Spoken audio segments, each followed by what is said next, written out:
of the torsion. In this session, I will study the power transmitted by the shaft. The main purpose of the shaft is transmit the power one shaft to another shaft.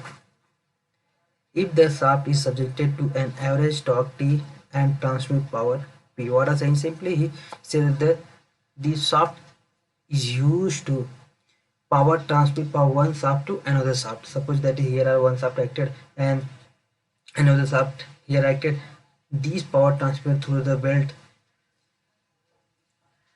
means our shaft is used to transmit power one shaft to another shaft with a gear or rope or belt.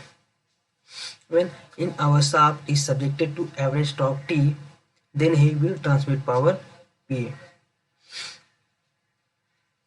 When, uh, only only one not condition for the power transmitted from one shaft to another shaft is also in from one shaft through also the power transmit. That is example of the our electric generation through the our any power plant, like as the thermal power plant, like is the nuclear power plant, like as the hydro power plant.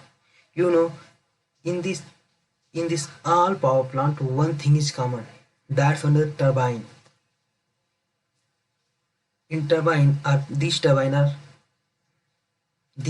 are mounted on the shaft, and in this turbine coupled with a blade, these blade rotate, then produce rotational kinetic energy.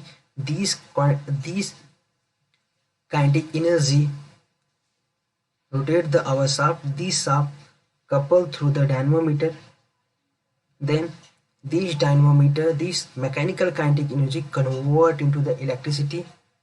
So here you can see that the both our turbine and our dynamometer both are coupled in the single shaft. Means the also his power transmit in the only one shaft through. That means here a rotational energy transmit to a turbine through dynamometer, and these dynamometer convert mechanical energy electric energy, and this electrical energy are transmitted through a wire and come in your home, and then you are utilized according to our use. So I hope understand that what is the use of the our shaft and why I am study torsion. So you know what is the power? Power is equal to torque into omega. Torque omega is equal to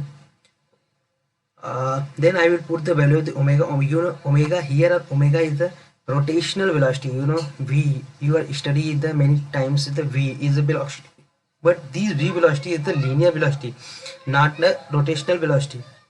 But you know our shaft is the shaft is rotate, that is the rotational energy, rotational velocity. Yes, circular velocity. These circular velocity or rotational velocity is denoted through the omega. That's value is equal to 2 pi n divided by 60. Here n is the revolution per minute. So you will write the power is equal to torque into omega, and that's also equal to 2 pi nt by 60. That unit is the joule per second. You know this joule per second you are also denoted through the watt, and 1 horsepower is equal to, you will write the 75 kg into meter per second, and this kg meter per second you will write newton per meter second, convert to use multiply 9.87, then 735.75, that is the watt. One horsepower is equal to direct 735.75 watt. When you are find the power through the shaft and our motive to these power not convert into watt, that convert into horsepower to simply 2 pi nt divided by 4500, then you are the normal power that watt convert into the horsepower. Sometime in numerical is given if the our torque is exceed x% over the mean value. Mean he said that our torque in increase some value, x percentage increase our mean value, then the what is the maximum torque? So you will write a tau max is equal to T mean, that is the initial value, and increase the x percentage. X percent with the x divided by 100 of T mean. You see in this equation T mean are common, so you will common the T mean, then you will write 1 plus x by 100, and you know x by 100 that equal to, you will write point x, so that T max is equal to T mean into 1 point x. That